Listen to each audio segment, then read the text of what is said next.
मेरा नमस्कार। मैं Yamini Chichauriya PG Bangla degree college की 5th सेमेस्टर की छात्रा हूँ। इतना ही दिखाना, ठीक है।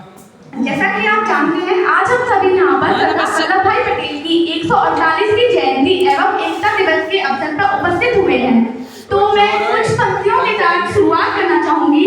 गुजरात की संतान थे, भारत के तूफान थे, आंखों में आजादी की तमन्ना थी।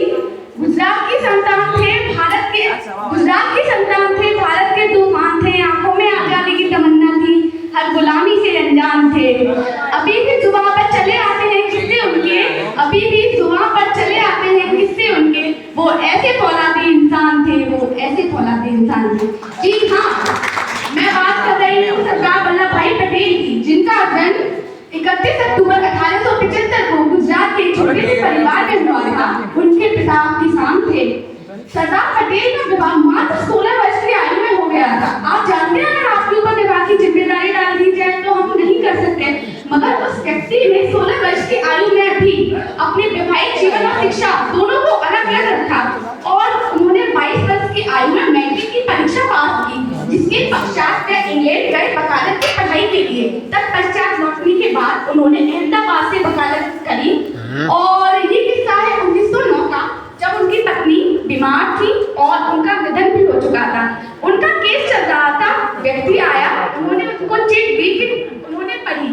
पूरी अदालत ने देखा कि व्यक्ति ने चिट दी है, उन्होंने पढ़ी है। उन्होंने पढ़ के चिट को अपनी जेब में रख लिया।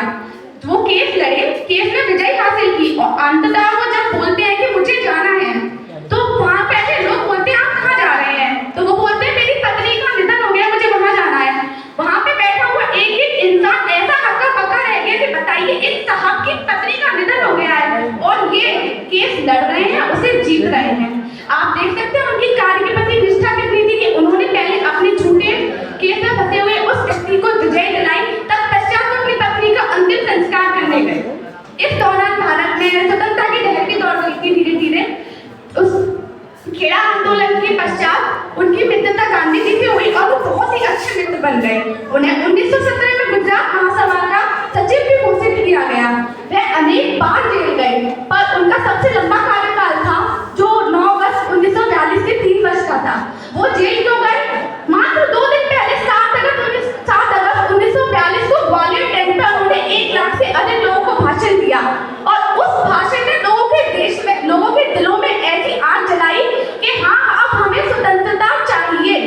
उन्हें स्वतंत्रता की भावना में उन्होंने ऐसा नींव दिया, हमारे देश के लोगों में ये जली कि हाँ, हमें स्वतंत्र होना है, ब्रिटिश सरकार से जाना है। तो फिर धीरे धीरे उन्होंने स्वतंत्रता के लिए वो आगे भी बढ़े। आपको पता है सरदार को तो सरदार पटेल के नाम से आगे, क्योंकि उन्होंने